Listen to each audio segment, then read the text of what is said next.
fun was had, memories were created, fun was had again on repeat. Exploration happened, boxes were ticked, new food was tasted, like all that done. And definitely after a day or two, we are resting after the exploration. It was time to hit the road early morning to Kampala via Mbarara, because we were supposed to do lunch with our family friend who is running for some political seat. He's running or managing campaign for someone, I don't know, but he's around town, I'm told. So that was the plan. Again, the reason for meeting him again was business, because a member of this family does business with that guy. Again, we were supposed to pick some traditional like sauce, a shabwe, if I pronounce it like forget about whatever I was to say, then I'm sorry. That is actually what I was told, and I think shabwe. Okay, so the plan was to leave Rwanda, and this was hard on me because I still wanted to stay more and more. Everything is beautiful, city is clean, people are nice, food is tasty, things are not as expensive, like it's considerably manageable. Anyway, more last glance here, the city lights in the morning, because it was around 6, and I won't lie to you, I will miss this going downhill, especially early in the morning, and seeing that going to Kampala through Kigali Gatuna border, or Gatuna border for that matter, and obviously Google Maps, because it makes life easier. You get the nearest route according to Google. But anyway, let's focus on the journey.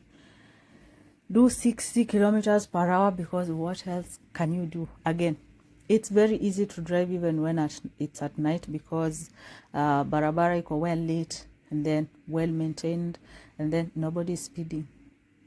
The person who is driving a Subaru na kona kiherehere and is high and is on what am I even saying? Is doing 60. So 60 is like the match that you're going to be doing, and that is it. Actually, chezea na 50. If you have a VW that can sort your speed, you just set it at that. That is what our pilot used to be doing. You're a pilot on the road, you get it? Yeah, so that you don't land into trouble, because kwa hizo bushes there are robot Rwandese police officers who will scan, and before you know it, it detects you are speeding, and before you know it, you will see a very classic luxurious BMW border. Yeah, border spoils the luxury part, but anyway, you'll see it and they'll come to you, but super professional. So definitely you're going to follow the rule and just do it. The warning comes that you are entering a speed 30, 40, 50 ahead, and that cameras are watching, and that is it. You just have to do it. So I'm still kwa my question, why are there so much like in terms of vegetables grown kwa side of the road and nobody seems to bother? Cabbages, vegetables, cabbages are vegetable, right? All those other things. Anyway, approaching the border was clear here. No magari, lorries and such. But I think maybe because it wasn't on a Sunday, it was on a Friday. That wasn't as the other borders that we went through. I think they were a little bit crazy. So Gatuna border, here we go. Clearing was also fast. There were a few lorries. I said there wasn't lorries. There were lorries, but not as many. Again, ugonjwa ya border. Everyone wants to make money from you. So these guys decided to look for a Kibandasky and eat. But you know, yours truly will just take tea and move on with life. And these people are serving a lot of food. They were serving a lot of food. Those portions were so big. And a kind reminder that you've entered Uganda, because yeah, you saw that food had matoke or katogo or whatever version that was. And definitely, as much as M7 roads were not as good, they this stretch of the road was nice, and obviously fewer vehicles, so it was okay, considering again here you just going na speed ya gari yako. If it can do 200, well, kidding, because Ugandan police officers behave like their brothers in Kenya for some reason. I know I'm going to run into trouble with a few people when I say this, but what I mean is, unlike Rwanda, where you don't just find officers wamepark to gari wamewatime kwa bush mfanye mistakes mali kuna drift ama such. Should I forget about talking about these police things because I know I'm going to learn in trouble. Anyway, what I mean is you will go kwa stretch kubwa sana or all through and you won't see, like, I think the whole time tulizurura like Kivu area, Gisenyi, sijui wapi.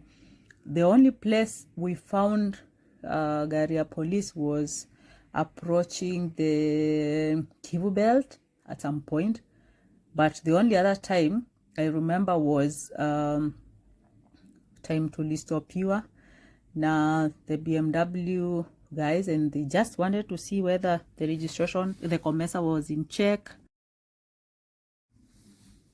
whether the driver's license was valid and all that, and they were quick, professional and all that.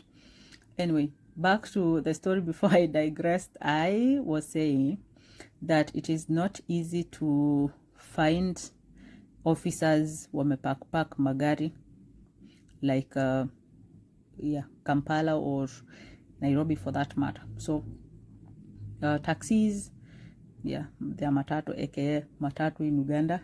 So that's a good sign that we are approaching Mbarara, because that is where we were supposed to be having our stopover to meet with our family, friend and all that. So then we proceed to our place. We were still going to be staying at the Koki, aka the Kochi Hotel. So I didn't document much about Mbarara in the meeting. We met in their, like, that guy's hotel. I don't remember the name. Took some tea. They talked whatever they were supposed to be talking about.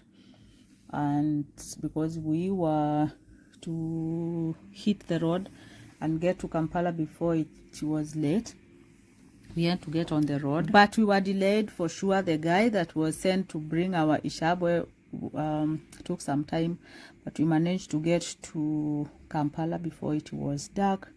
The menace with the borders starts to be a thing. Jam, and you know Kampala is poorly lit, so again trouble. But we got to our place in good time, I would say. On the road here we stopped and got some sweet potatoes. I got red and white sweet potatoes. I didn't film that. There were some mamas who were selling them nicely, and sweet potatoes, pumpkin and cassava, the Uganda, they taste a little bit different, more of like the natural taste ya hizo vitu, if I am not wrong. And anyway, yeah, that is like my mom's cassava, by the way. Anyway, we got to town and the Kochi Hotel was waiting for us. That's a very nice place. I remember you said that I didn't give you the rates for how much it costs to stay there, but I will try and check something. Again, you can always check on rates, what you want to know kwa booking.com and do an estimate or online thing, it's doable. So we got to the hotel. Are you ready for some PT story time? See this thing? This is sun-dried fish that tempted my mind to go on the way to Kampala. I've had this recipe, sun-dried fish, for some time, and I was thinking that I could make something out of it, but that wasn't the thing, because got with it home, stored nicely, thing wasn't smelly or anything, and I followed the recipe. But let me tell you, I regretted using that amount, because that was money thrown to the drain, because sema kustink, sema kutupa. At some point I tried even finalizing the recipe, and it tasted like problems. The water that I boiled it in was so thick and nasty, and I think I had kidogo expectations of the same. Anyway, the reason why it turned out really turned. But anyway, overall I hate it. Seeing it and regretting what I just did with the money. But other than that, yeah, it was just a good experience, apart from opening the windows for the rest of the day, because hashtag stinking, that is the word. Anyway, this is in Kampala, still in our room. Remember, just arrived. That is the car fridge. I was about to transfer the cheese, the butters, and the ishabwe in the blue bucket to the fridge, just to pack 2 days later from Kampala to Nairobi, because yeah, that was the whole plan. But now this car thing just helps so much with storing things and moving things. Usually it has other things in there that I don't have to mention for whatever reason. Anyway, yeah, simply that. So felt good to be back. And the most interesting thing is we got the same place to stay as we were before. The good thing about Kochi is it's very rare to lack space. Like, you go there confidently that you're going to get a place to live for the night. No worries at all. Like, at all. You don't have to worry. All what you need to do is prepare your money for such. Yeah, and not it's not a promo, it's not. Back to the ugly fish. I hate it. They changed these seats and the whole sitting thing, even the carpet. Wow, look at that. I could not stop to admire that. Definitely spotted from first floor before going to the room, and it felt good to be here. I'll see you next with a new one. Go ahead.